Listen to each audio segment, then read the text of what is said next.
بسم اللہ الرحمن الرحیم۔ السلام علیکم۔ کہانی اردو کلب میں آپ کو خوش آمدید۔ اگر آپ نے ابھی تک ہمارا چینل سبسکرائب نہیں کیا تو جلدی سے کر لیں تاکہ ہماری ہر آنے والی نئی ویڈیو آپ تک بآسانی پہنچ سکے۔ وہ تب سے بیٹھی انتظار میں تھی کہ کوئی تو آئے، ورنہ اسے لگ رہا تھا کہ وہ سارا دن یہاں بس بیٹھنے ہی آئی ہے۔ یہ ایک 5 اسٹار ہوٹل تھا اور اب تک صبح سے کوئی بھی یہاں نہیں آیا تھا۔ ریسیپشن پہ بیٹھے بیٹھے شمائلہ کی نیند سے آنکھیں لال ہوتی جا رہی تھیں۔ جھیل سی پلکیں ہلکی ہلکی بند ہو رہی تھیں جنہیں وہ کھلے رکھنے کی تگ و دو میں تھی۔ تبھی اسے سامنے سے ایک 24-25 سالہ لڑکی برآمد ہوتی نظر آئی، جسے دیکھ کے اس کی آنکھیں پوری کی پوری کھل گئیں اور نیند کہیں جا اڑی۔ ایک لمحہ کو اسے رشک ہوا۔ مقناطیسی شخصیت کی مالک وہ لڑکی آنکھوں پہ چشمہ لگائے، سلیقے سے حجاب لیے، ہاتھ میں شاپنگ بیگز پکڑے اس کی طرف ہی آ رہی تھی اور پھر کچھ ہی سیکنڈ میں اس کے روبرو پورے وقار اور اعتماد سے کھڑی سلام کر رہی تھی۔ دیکھیں، مجھے آپ کے ہوٹل میں ایک روم چاہیے۔ شائستہ سے لہجے میں اس نے یہاں آنے کا مقصد بیان کیا۔ اوکے میم، مہربانی کر کے بتا دیں آپ کو VIP روم چاہیے یا پبلک؟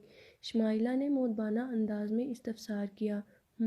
سوچتے ہوا کہا، مجھے VIP روم چاہیے۔ اوکے میم، آپ انتظار کریں۔ ٹھیک 10 منٹ بعد مینیجر اسے اس کا کمرہ دکھا رہا تھا۔ اندر آتے ہی اس نے دروازے سے ٹیک لگا کر ایک لمبی سانس لی، پھر وہیں کھڑے کمرے کا جائزہ لیا۔ سینڈل اتار کر بے ترتیب ہی پڑے رہنے دیے، دوپٹہ کھولا اور بیڈ کی طرف اچھالتے سست روئی سے چلتے بیڈ کے ساتھ زمین پر ٹیک لگا کر بیٹھ گئی اور بوجھل انداز میں گھٹنوں میں سر دے دیا۔ چند ہی لمحوں میں وہ پھوٹ پھوٹ کے رونا شروع ہو چکی تھی۔ اس کے رونے کی آواز بڑھتے بڑھتے پورے کمرے میں گونجنے لگی۔ اس نے اپنی سسکیاں تک دبانے کی کوشش نہ کی، کیونکہ وہ بلند آواز میں چیخ چیخ کر رو کر اپنے اندر کا غبار نکالنا چاہتی تھی۔ جب وہ اچھے سے رو چکی تو آنسوؤں سے تر چہرہ بے دردی سے صاف کرتے اٹھی اور فریش ہونے واش روم چلی گئی۔ باہر آتے تولیے سے ہاتھ صاف کرتے اس کے چہرے پہ وہی مغرورانہ اور فاتحانہ مسکراہٹ امڈ آئی۔ بیڈ پہ بیٹھنے کے بعد اپنا بیگ کھولا اور پھر اپنا فون سائلنٹ پہ لگا دیا، جہاں 42 مسڈ کالز کا نوٹیفیکیشن آ رہا تھا۔ اس نے سب کچھ اگنور کرتے ہوئے اپنے بیگ سے ایک ڈائری نکال لی اور لکھنا شروع کیا۔ میرا نام رابیل ہے، نہیں بلکہ مسز رابیل وسام ہے، وسام احمد کی اکلوتی بیوی۔ ابھی تک تو کہاں آ گئی میں، ایک ایسی دنیا جس کے بارے میں کبھی سوچا تک نہیں تھا۔ آخر ہمارے ساتھ ایسا کیوں ہوتا ہے کہ وہ سب حالات زندگی میں آ جاتے ہیں جن کے بارے میں ہم تصور بھی نہیں کر سکتے۔ 10 بجے میں ابھی 15 منٹ باقی تھے اور وہ تیز تیز سیڑھیاں اوپر کو چڑھ رہی تھی، ساتھ ہی ساتھ مسلسل ہونٹ ہل رہے تھے۔ اللہ جی پلیز پلیز سر آج نہ آئے ہوں، پلیز اللہ جی، قسم سے یہ دعا سن لیں، بس کونے والے فقیر کو پورے 10 روپے دوں گی قسم سے۔ اور یہی سب بڑبڑاتے ہوئے وہ کلاس روم تک پہنچ گئی، جہاں سر راشد پہلے سے موجود پورے زور و شور سے بیکٹیریا کے متعلق لیکچر دے رہے تھے۔ تو اسٹوڈنٹس، جیسا کہ آپ سب کو پہلے ہی بتا دیا میں نے، سر میں آئی کم ان؟ سر کے بولنے کے دوران ہی ایک شرارتی سی آواز ابھری۔ سر راشد نے ایک گوری سے آنے والی مخلوق کو نوازا، وہ جو زور زور سے اپنی دوستوں کو ہاتھ ہلا رہی تھی جیسے بچھڑی ہوئی ساتھی ہو۔ آ گئی آپ رابیل صاحبہ، یاد آ گئی آپ کو یونی کی؟ اتنی جلدی تشریف لے آئی میڈم؟ ہے نا سر، جلدی آ گئی نا میں؟ آج گھر میں بھی سب کہہ رہے تھے نا شاید کہ آج بہت ضروری کلاس ہے اس لیے جلدی جا رہی۔ رابیل، یہ اب تک نا چوتھا لیکچر ہے آپ کا میرے ساتھ۔ آپ کے اپنے حالات درست کر لیں، ورنہ اگر پورے نمبر بھی آ گئے تو پاس نہیں کروں گا۔ نو گو ٹو یور سیٹ، سر نے کافی غصے سے کہا، اور رابیل کھسیانی ہو کر واپس سیٹ پہ آ گئی اور آنکھ سے باہر آتا آنسو ہی وہیں روک لیا۔ دیکھنے میں وہ ایک حدہ ابالی لڑکی تھی جو ہر بات کو مذاق میں اڑا دیتی، لیکن اس کی بھی بہت سی وجوہات اور کچھ کہانیاں تھیں جنہیں وہ اپنے اندر دفنائے ہوئے تھی، پتہ نہیں کب سے اور یہ بھی پتہ نہیں کب تک۔ کلاس ختم ہوتے ہی سب آہستہ آہستہ کلاس سے باہر نکلنے لگے، لیکن وہ وہیں بیٹھی رہی سر نیچا کر کے۔ تبھی اس کی دوست فاطمہ اس کے پاس آئی اور بولی، ایم سوری یار، میں نے تمہیں آج صبح صبح نوٹس پرنٹ کروانے کا بول دیا۔ مجھے سوچنا چاہیے تھا کہ تم لیٹ ہو جاؤ گی، میری وجہ سے سر نے تمہیں ڈانٹ دیا۔ فاطمہ کو شرمندہ دیکھ کر ایک دم اس نے سر جھٹکا اور بولی، ارے پاگل، کیوں فکر کرتی ہو؟ ہاں سر نے ڈانٹ دیا تو کون سا قیامت آ گئی، چلو پوری کلاس کا انٹرٹینمنٹ ہی صحیح، ویسے بھی ہم تو بے عزتی پروف ہے نا۔ اور یہ کہہ کر دونوں نے ایک قہقہہ بلند کیا اور کلاس سے باہر نکل گئی۔ ایسے ہی تو تھی وہ دوسروں کے الزام بھی اپنے سر لیتی، سب کے لیے ان کی سب سے پیاری دوست، لیکن قسمت ہمیشہ انہی کا امتحان لیتی ہے جو کھلاڑی ہوتے ہیں۔ تو وہ بھی تھی، اس لیے یہ مشکلیں آنے والی تھیں، لیکن وہ رابیل تھی، رابیل حیات، جو مشکلوں کو اپنے اشاروں پہ نچانا جانتی تھی۔ صبح صبح ہر طرف چہل پہل تھی۔ سلطانہ بیگم اس دفعہ کھیتوں سے آئی گندم کا جائزہ لے رہی تھی۔ تبھی ان کی بڑی بیٹی فائزہ اپنی بیٹی گڑیا کو گود میں اٹھائے نازل ہو گئی۔ امی جی تانوں کنی واری آکھیا ہے میڈے سوہریاں جے پہلے دیکھ دے چاول بھیجیا کرو، او گلاں کردے نے۔ امی آپ کو کتنی بار کہا ہے میرے سسرال میں سب سے پہلے دیکھ کے چاول بھیجا کریں، وہ باتیں کرتے ہیں، فائزہ نے اپنی پاٹدار آواز میں کہا، اور کچی گندم کے دانے کھانے لگی۔ یہ مناظر ہیں ڈیرہ اسماعیل خاں کے چھوٹے سے گاؤں موسیٰ زئی کے، جہاں ہر طرف گندم ہی گندم نظر آ رہی ہے، ہریالی آنکھوں کو فرحت بخش رہی ہے۔ یہیں واقع بخشداد حویلی، جہاں کے مکین یہ صلاحیت رکھتے ہیں کہ اگلے کو تکنی کا ناچ نچا دیں، لیکن قسمت انہی کو اپنے اشارے پہ نچوائے جا رہی ہے۔ بخشداد موسیٰ زئی گاؤں کے جانے مانے وڈیرے ہیں، جن کے 2 بیٹے اور 5 بیٹیاں ہیں۔ بیٹیاں دور دراز کے گاؤں اور شہروں میں بیاہی گئیں، جبکہ بڑے بیٹے منظور اور ان کی بیوی کی کار حادثہ میں وفات ہو چکی ہے۔ ان کی ایک بیٹی فاہرہ ہے جو اپنے ننیال میں رہتی ہے، دوسرا بیٹا راحیل ہے۔ ان کے 5 بچے ہیں، 3 بیٹیاں اور 2 بیٹے، اور ایک عدد بیوی جسے صرف اپنے میکے سے پیار ہے۔ بڑے بیٹے کی 2 بیویاں ہیں، دونوں میں کبھی سوتنوں جیسی لڑائی نہیں ہوئی کیونکہ ان کا غم سانجھا ہے، دونوں ابھی بے اولاد ہیں اور بہت قسم پرسی کی زندگی گزار رہی ہیں۔ یہ وہ جگہ ہے جہاں بہوؤں کے علاوہ ہر کسی کو کسی کے حقوق کا خیال ہے۔ ساس خود بہو بن کے ظلم سہتی ہے اور اپنی ساس کو غل سمجھتی ہے، اور وہی بہو جب خود ساس بنتی ہے تو اپنی ساس سے بھی 2 ہاتھ آگے ہو جاتی ہے۔ یہی تو ہمارے معاشرے کا المیہ ہے۔ اور چھوٹے چھوٹے صاحبزادے ہیں وسام احمد صاحب، جو آج کل پڑھائی کے آخری مراحل میں ہیں۔ دیکھیں بہن، آج بھی یہ ہماری بیل میں الفی ڈال کر آ گئی ہے۔ پچھلے ہفتے بھی نیل پالش میں انوار ہاؤس کو گنوار ہاؤس کر دیا اس نے۔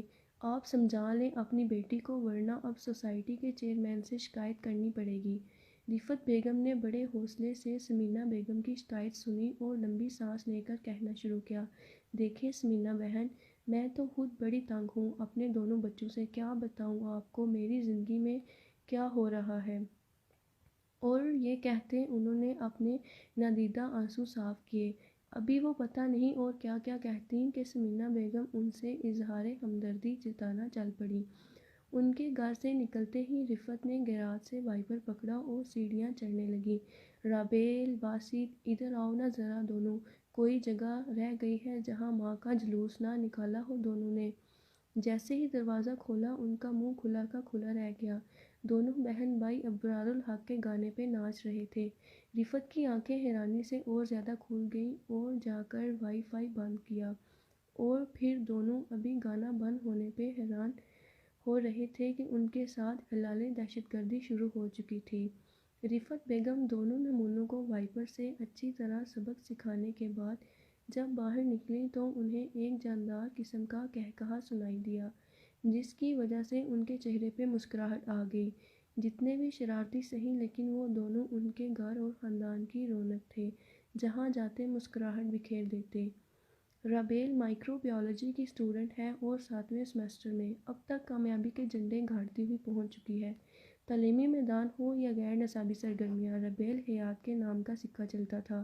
شاعری مقابلے کا نوٹیفیکیشن آ چکا تھا اور رابیل نے شاعری لکھنا شروع کر دی تھی، اس بات سے انجان کہ یہ شاعری مقابلہ اس کی زندگی کو نئے موڑ پہ لے جانے والا ہے۔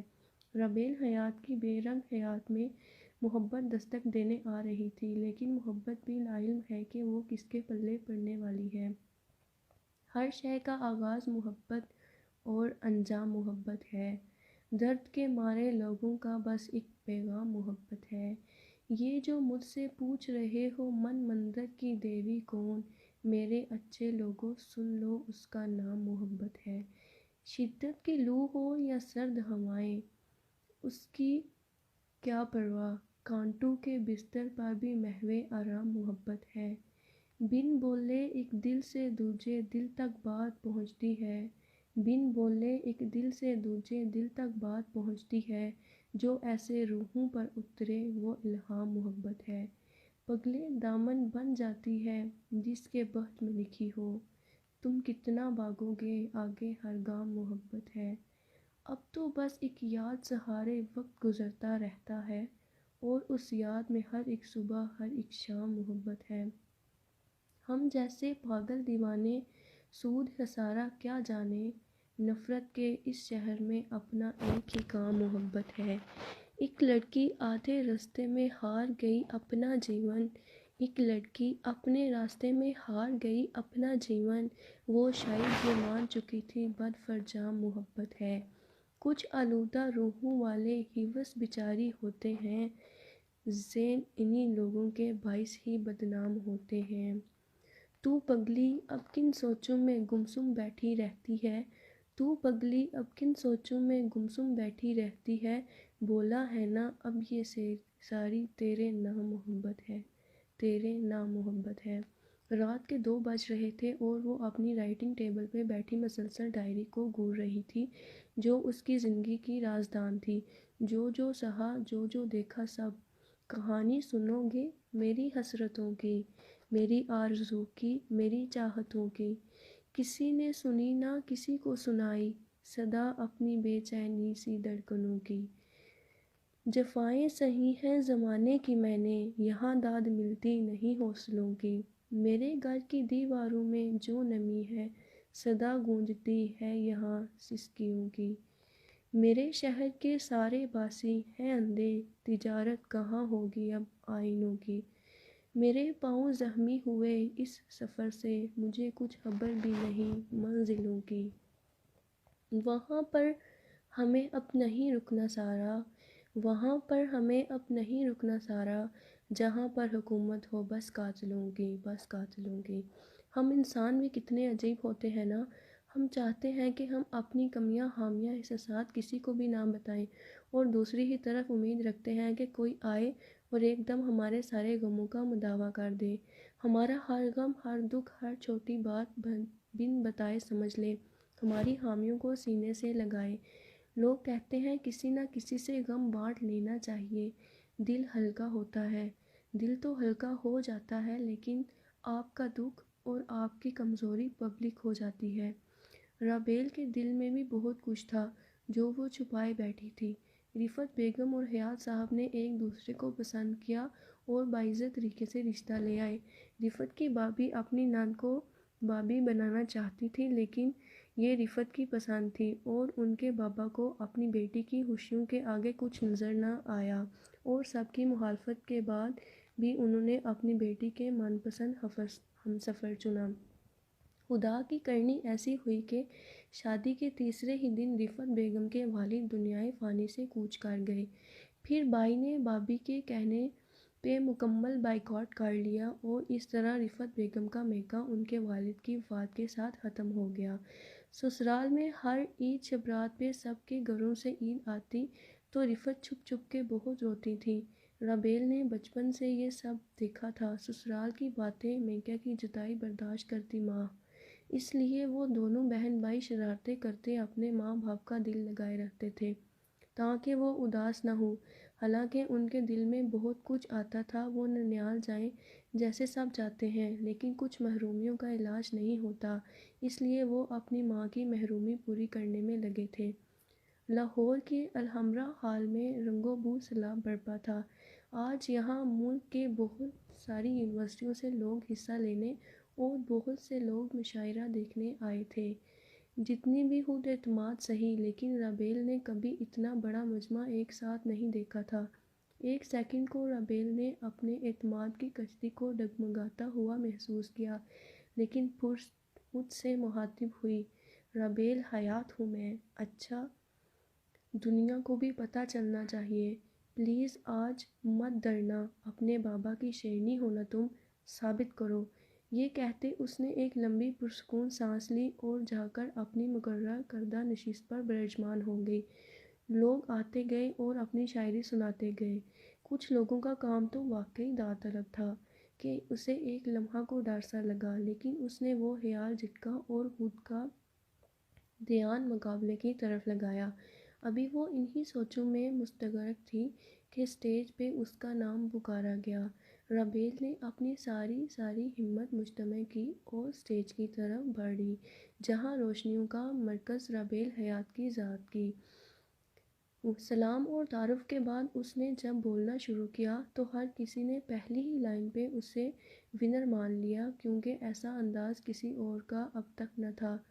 کون ہوں میں، کیا ہوں میں، میرا جہاں کہاں، کون ہوں میں، کہاں ہوں میں، میرا جہاں کہاں، لاپتہ ہوں، گم شدہ ہوں، میرا نشاں کہاں، کبھی رمجم کبھی پتجھڑ، کبھی چندہ کبھی سورج ہوں، میرے دل کی زباں سمجھے نہ جہاں، ریزہ ریزہ ہوا دل ہے پڑا، ریزہ ریزہ ہوا دل ہے پڑا، کیسے اس کو سیٹوں، چاک ہے دامن یہ میرا، کیسے خود کو لپیٹوں، کوئی آ کے سارے غم یہ میرے مجھ کو بلائے، کوئی آ کے سارے غم یہ میرے مجھ کو بلائے، کوئی میری منزل کا مجھے رستہ دکھائے، بے نشاں ہوں لامکاں ہوں کوئی نہ دے پناہ، بے نشاں ہوں لامکاں ہوں کوئی نہ دے پناہ، در بدر ہوں آنکھ تر ہوں کیا ہے میرا گناہ، کبھی رمجم کبھی پتجھڑ،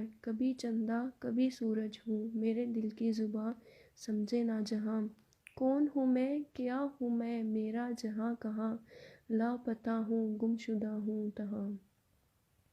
جیسے ہی اس نے بولنا ختم کیا، پورا ہال تالیوں سے گونج اٹھا۔ کچھ لوگوں نے کھڑے ہو کر داد بھی دی۔ رابیل کو خود یقین نہیں آ رہا تھا اتنے اچھے رسپانس پہ، بلکہ اسے تو تب بھی یقین نہیں آیا تھا جب پہلے انعام کے لیے اس کا نام پکارا گیا۔ وہ اس وقت بے یقینی کی آخری حد پہ تھی۔ اپنے حواسوں میں وہ تب آئی جب اس کی انعامی سند اس کے ہاتھ میں تھی۔ فرد جذبات سے آنسو نکل آئے۔ تبھی اس نے گھر فون کرنے کے لیے پرس میں ہاتھ مارا تو یاد آیا فون تو اس کے ہاتھ میں تھا جو پتہ نہیں کہاں چلا گیا۔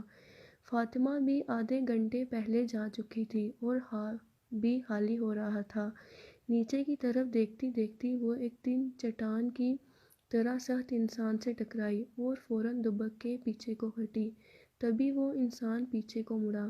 وہ مضبوط جسم کا مالک پیچھے کو مڑا اور چند سیکنڈ کو مبہوت رہ گیا۔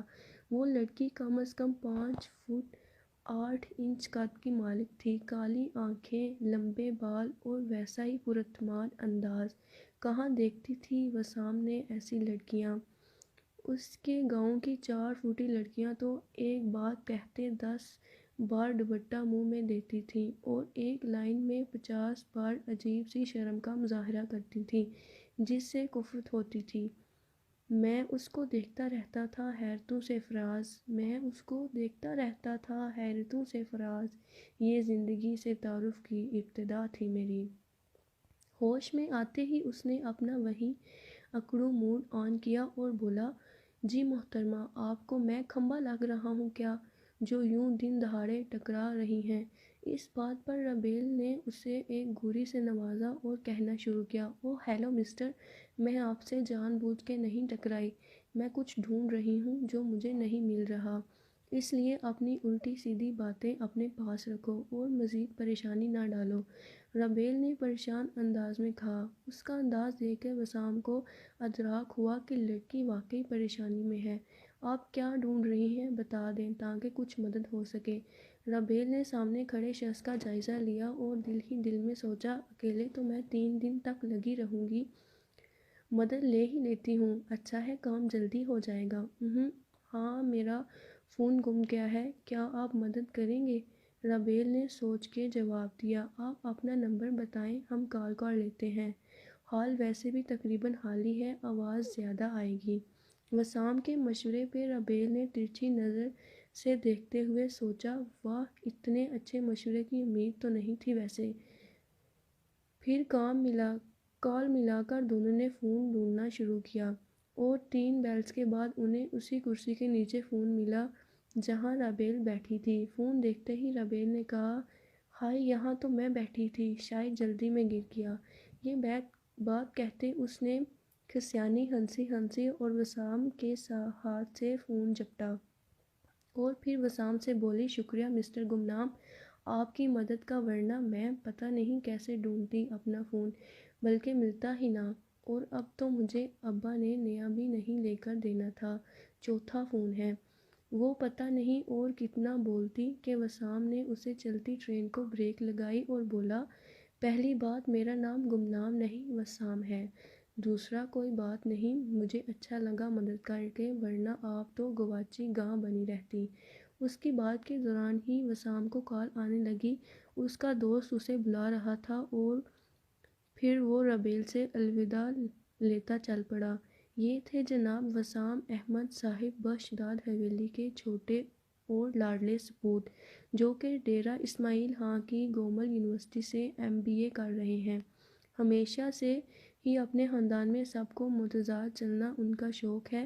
ان کے متعلق ان کی والدہ کا کہنا ہے کہ اے تے جمے آئی پٹھا سی تے پٹھے کام ہی کرنے نے، یہ تو پیدا ہی الٹا ہوا تھا، الٹے ہی کام ہی کرنے ہیں اس نے۔ لیکن کوئی نہیں جانتا تھا کہ خاندان کا یہ بچہ ان کی ساری روایات جو برسوں سے چلی آ رہی تھیں، جو حالات اس گھر کی عورتوں برسوں سے سہے جا رہی تھیں، سب کو ہوا میں اچھال دے گا۔ لاہور کی موسم رات کے اس وقت خواب ناک کو رہا تھا اور رابیل اس وقت اس سراپا کو سوچنے میں محو تھی جو ایک پل میں عرب جماتا اور ایک پل میں ہمدرد سا لگ رہا تھا۔ اس کی بھنوری آنکھیں بھورے بال رابیل کی آنکھوں میں گڑ گڑ گئے تھے۔ مجھے محسوس ہوتا ہے وہ بالکل میرے جیسا ہے، مجھے محسوس ہوتا ہے وہ بالکل میرے جیسا ہے، کہ جیسے عکس پانی میں یا سایہ روبرو میرے، وہی لہجہ وہی باتیں وہی آنکھوں سے ہنس دینا، وہی لہجہ وہی باتیں وہی آنکھوں سے ہنس دینا، کبھی جو روٹھنا تو بے روحی کی حد ہی کر جانا، کبھی آنکھوں کے رستے سے کبھی دل میں اتر جانا، کبھی آنکھوں کے رستے سے کبھی دل میں اتر جانا، کبھی بے چین رکھنا خود کو مجھ کو بھی سزا دینا، کبھی ایک پل میں ہنس دینا میری دنیا سجا دینا، کبھی ایک پل میں ہنس دینا میری دنیا سجا دینا، کبھی تو برف سا لہجہ نگاہ بھی سرد کر لینا، کبھی تتلی کے سارے رنگ میرے دامن میں بھر دینا، کبھی تتلی کے سارے رنگ میرے دامن میں بھر دینا، مجھے اکثر یہ لگتا ہے وہ بالکل میرے جیسا ہے، کہ جیسے عکس پانی میں یا سایہ روبرو میرے۔ دوسری طرف وسام بھی صرف اسی کے بارے میں سوچنے میں مصروف تھا۔ اس کا دل چاہا دوبارہ اس سے بات کرے، لیکن کیسے؟ ایک دم اس کیمے ذہن میں جمع کے ہوا اور اسے یاد آیا کہ اس کے پاس تو اس حسینہ کا نمبر ہے جو اس کے دل میں گھر کر گئی ہے۔ فوراً فون نکالا لیکن پھر رک گیا اور سوچا، آخر کیا کہوں گا اسے کال کر کے، مجھے تو اس کا نام بھی نہیں پتہ، نہ جانے وہ کیسے ریئیکٹ کرے گی میرے بارے میں، کیا سوچے گی، کہیں مجھے فلرٹی نہ سمجھ لے۔ اسی کشمکش میں اسے ایک دم خیال آیا کہ یہ تو وہی لڑکی تھی جو پہلا انعام جیتی تھی، بس اسی کی مبارکباد دیتا ہوں۔ یہ سوچتے ہی اس نے فوراً رابیل کی کال ملائی۔ رابیل جو اپنی ڈائری پہ اسی کے بارے میں لکھ رہی تھی، رنگ ٹون کی آواز پہ چونکی اور دیکھا تو وہی نمبر تھا جس کی مدد سے فون ملا تھا۔ حیرانی سے آسمان کی طرف اور بولا اللہ جی اتنی کوئک سروس ابھی تو میں نے کہا بھی نہیں تھا، مجھے وہ تھوڑا سا اچھا لگا ہے۔ یہ کہتے اس نے کال اٹھائی اور پوچھا کون؟ حالانکہ وہ پہچان چکی تھی لیکن پھر بھی برم تو رکھنا ہی تھا نا۔ اور رابیل کی کال اٹھاتے ہی مقابل کی سیٹی گم ہو چکی تھی۔ کہانی کے متعلق